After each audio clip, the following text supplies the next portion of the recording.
ఈ కార్యక్రమాన్ని చేపట్టింది.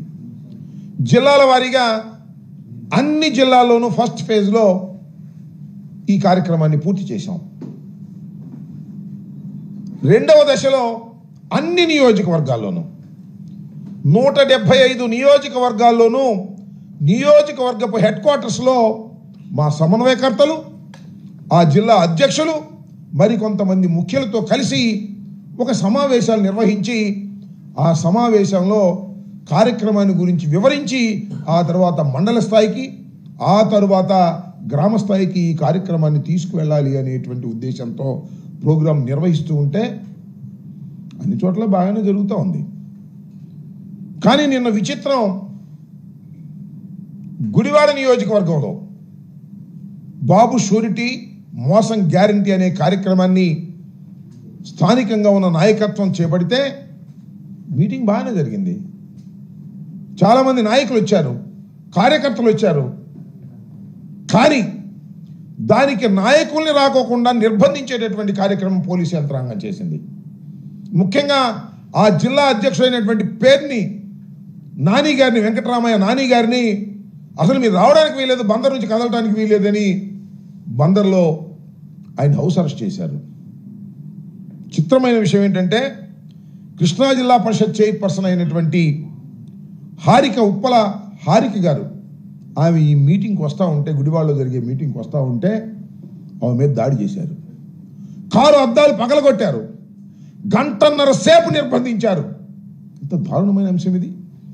మన ప్రజాస్వామ్య దేశంలో ఉన్నామా లేక ఆటవిక సమాజంలో ఉన్నామా ఒకసారి ఆలోచించాలని మనం చేస్తున్నాం. ఒక మహిళ, దట్టే జిల్లా పరిషత్ చైర్మన్,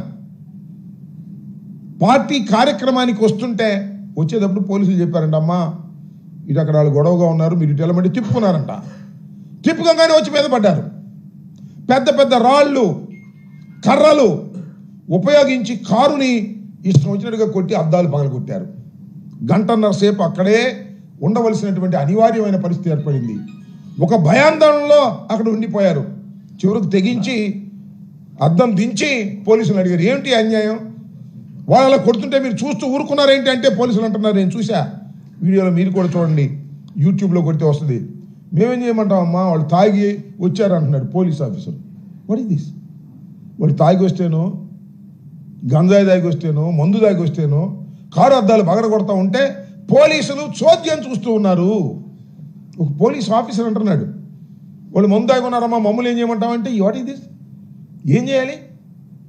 అక్కడ జరుగుతున్నటువంటి సంఘటనకు అనుగుణంగా పోలీస్ యంత్రాంగం ఎందుకు పనిచేయలేదు అనేది ఇక్కడ పాయింట్.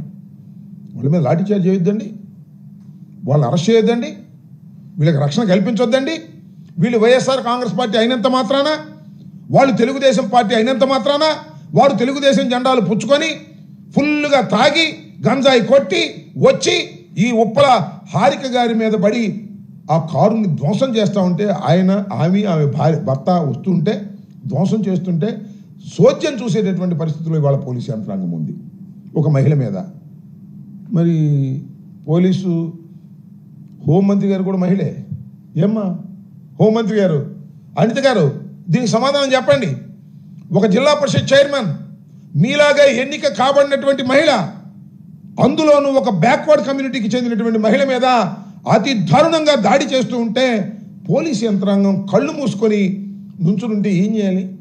ఏంటి మీ ఇన్స్ట్రక్షన్స్ ఏంటి? మీ లా అండ్ ఆర్డర్ ఏంటి? మీ లా అండ్ ఆర్డర్ ఏ విధంగా కాపాడతారని అడుగుతా ఉన్నా. ఇంత దారుణంగా వ్యవహరిస్తూ ఉన్నారు ఇవాళ పోలీసు యంత్రాంగం. సంవత్సరం అయింది, దాడుల మీద దాడులు, ఇంకా దాడులు ఆగల. ఎక్కడ ఏదైనా మా కార్యక్రమం జరుగుతుంటే దాన్ని చిన్నాభిన్నం చేయాలనేటువంటి ప్రయత్నం చేస్తున్నారు. ప్రజల్లో నిరసన వస్తుంటే ఆ నిరసనని అణిచివేయాలని ప్రయత్నం చేస్తున్నారు.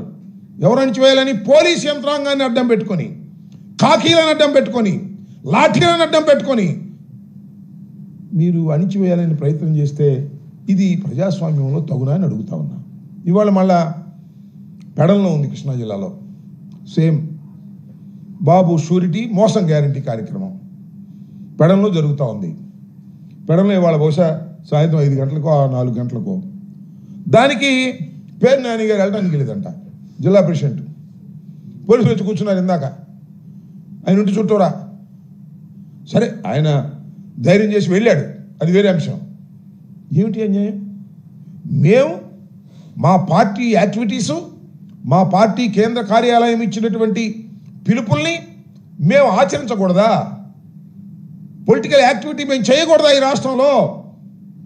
నాన్నగారు వెళ్ళడానికి వీల్లేదు, క్యాన్సిల్ చేసుకోండి మీటింగ్ అంటే ప్రజాస్వామ్యం తగునా అని అడుగుతా ఉన్నా.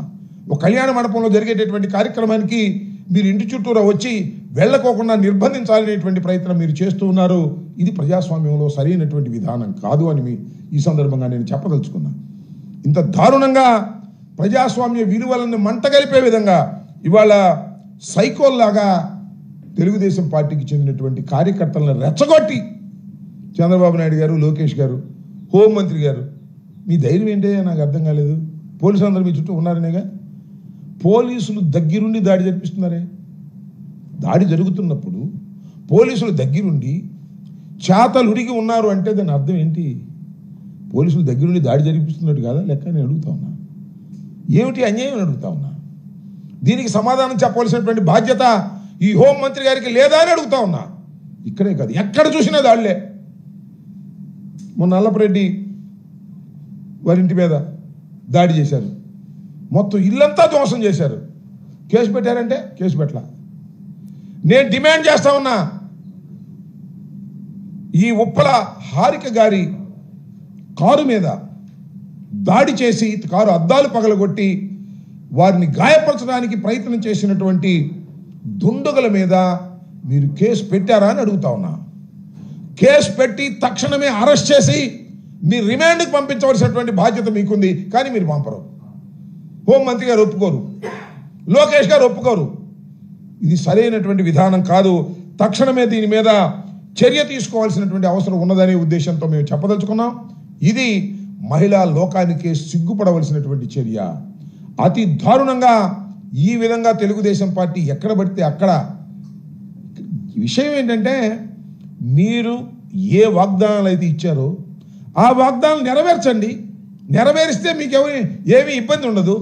నెరవేర్చుకోకుండా నెరవేర్చలేదు అని చెబుతున్నందుకు మమ్మల్ని మీరు అటకాయించాలనో, మా మీద కేసులు పెట్టాలనో, మా మీద దాడులు చేయాలనో మీరు ప్రయత్నం చేయటం సమంజసమైనటువంటి అంశం కాదు.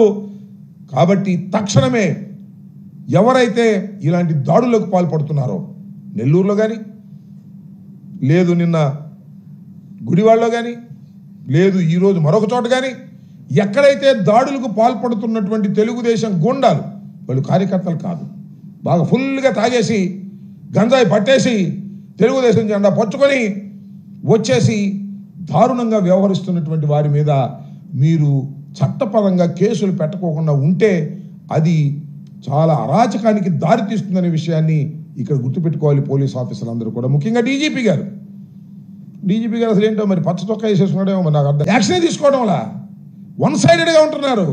వన్ సైడెడ్గా ఉన్నప్పుడు అరాచకం ప్రబలేటటువంటి ప్రమాదం ఉన్నదనే విషయాన్ని దయచేసి మర్చిపోవద్దని, తక్షణమే దీని మీద